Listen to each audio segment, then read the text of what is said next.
kepada Anda, dunia Anda teratur, harta Anda mencari dengan cara yang halal, sudah Allah siapkan rizkinya, tidak akan tertukar. Cuman putri yang tertukar sampai jadi sinetron, ya. Cuman menteri yang ditukar, tapi harta tidak akan pernah, rizki tidak akan tertukar, akan diberikan sesuai dengan maslahat hidupnya sampai Anda wafat. Jadi kalau rizki Anda belum terpenuhi, Anda nggak akan wafat. Demi Allah saya katakan, rizki bersanding dengan kematian, rizki terpenuhi baru datang ajal.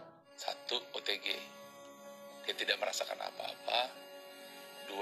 Menengah, ia merasakan serangan virus yang cukup menyakitkan, demam, segala sakit badan, batuk, tapi masih bisa bernafas. 3. Berat, hingga sesak nafas dan sulit untuk bernafas, sempurna sakitnya.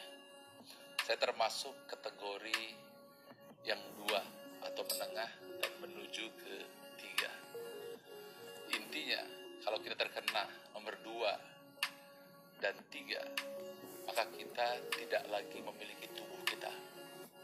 Tubuh kita sudah dimiliki sepenuhnya oleh Mr. COVID-19.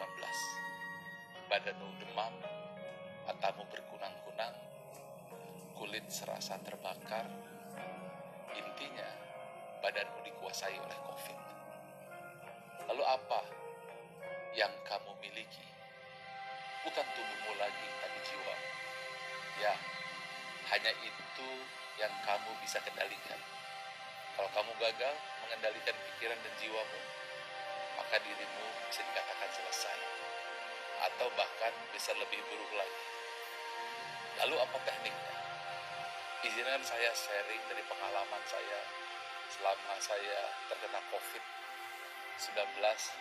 Ada 5 langkah yang perlu kita kuasai di luar dari sisi medik sesuai dengan saran dokter tentunya.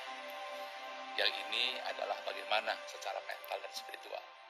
1, saya harus pastikan gelombang otak saya berada di alpha mode, yaitu gelombang 7 hingga 14 Hz, gelombang damai dan tenang. 2, saya hindari gelombang 13 hingga 32 Hz yang membuat saya berpikir keras. Saya pernah mencoba untuk meeting 2 jam. Setelah selesai meeting, langsung semalaman grafik panas tubuh saya naik 38. Artinya ketika otak dipaksa berada pada gelombang beta, maka kita akan mengalami permasalahan yang luar biasa. Apalagi kalau sampai otak kita gelombangnya masuk di gelombang gamma 32 hingga 100 Hz. Di situ ada panik, ada bingung, ada khawatir, Anda membayangkan hal-hal yang harusnya Anda pikirkan. Nah, dalam keadaan seperti ini, saya hindari bukan hanya berita-berita di WhatsApp yang negatif, Instagram yang juga negatif. Bahkan untuk TV pun saya tidak berani nonton film yang ada kisah-kisah seremnya atau kisah-kisah pembunuhan, kisah sedih, kisah amarah, kisah perang dan seterusnya.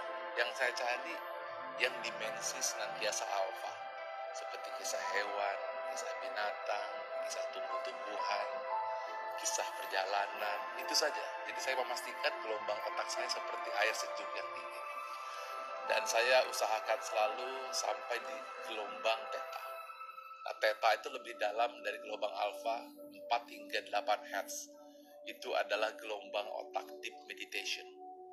Di sini saya mulai berzikir perlahan, tafakur secara dalam, sampai diri merasa seperti hilang atau fana. Dalam bahasa gelombang otak disebut deep state.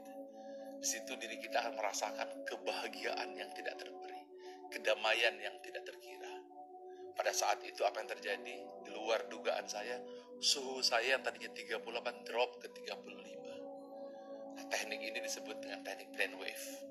Nah, yang keempat, setelah selesai, Anda jangan diteruskan ini, tapi segera sadar Anda berwudu dan sholat di sepertiga malam.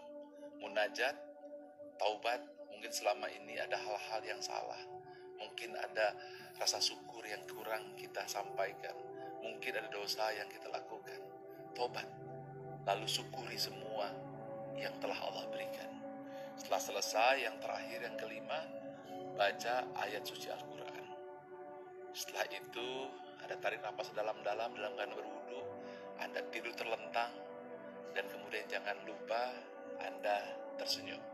Pada saat itu gelombang otak Anda sudah mulai masuk di gelombang delta stage, yaitu 0,5 hingga 4 Hz. Nah, ini yang harus kita lakukan ketika kita terkena COVID-19 secara emosional dan spiritual. Dan jangan lupa, terakhir, sebelum tidur, Anda sunggingkan senyuman, lalu Anda tatap tulisan Allah yang ada di hadapan Anda. Saya pasang sengaja di tembok tulisan Nabi Muhammad SAW. Lalu ucapkan, I love you Allah, I love you so much.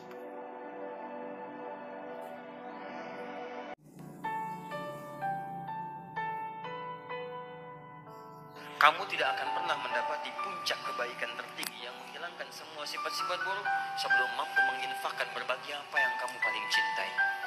Tidak mudah menginfakkan apa yang paling Anda cintai. Tidak mudah. Ada yang suka dengan mobil, tiba-tiba diinfakkan untuk rumah Quran. Itu tidak mudah. Ada yang suka dengan perhiasan, tiba-tiba diinfakkan untuk fisabilillah. Itu tidak mudah. Renungkan pada kejadian. Nah, dan infak terbesar adalah infak usia yang Allah berikan kepada kita untuk digunakan untuk beramal saleh. Maka gunakan sisa usia hidup kita untuk mendekati Allah Subhanahu wa Ta'ala. Jika Anda merasa dulu sudah banyak yang sia-sia, maka orang cerdas akan mengatakan sisa hidup jangan disia-siakan lagi. Kalau Anda merasa kemarin belum baik dan sampai saat ini banyak kesalahan, merasakan bahwa banyak lumuran dosa, maka sisanya jangan disia-siakan lagi. Ini kan aneh, sudah tahu banyak dosa, besoknya masih berdosa lagi. Sudah tahu banyak salah, besoknya masih dikoleksi. Sudah tahu banyak berbuat maksiat, besok ditambah lagi. Ya kapan Anda masuk surganya? Kapan jadi baiknya? Mesti ada satu bagian dalam episode kehidupan kita dituliskan kita sebagai orang baik. Dan pastikanlah episode itu adalah akhir dari kehidupan kita. Sehingga predikatnya berubah menjadi husnul khatimah. Jika Anda belum mampu berlomba dengan orang soleh meningkatkan kualitas hidup, maka berlombalah dengan para pendosa untuk banyak bertobat dan beristighfar pada Allah Subhanahu wa Ta'ala.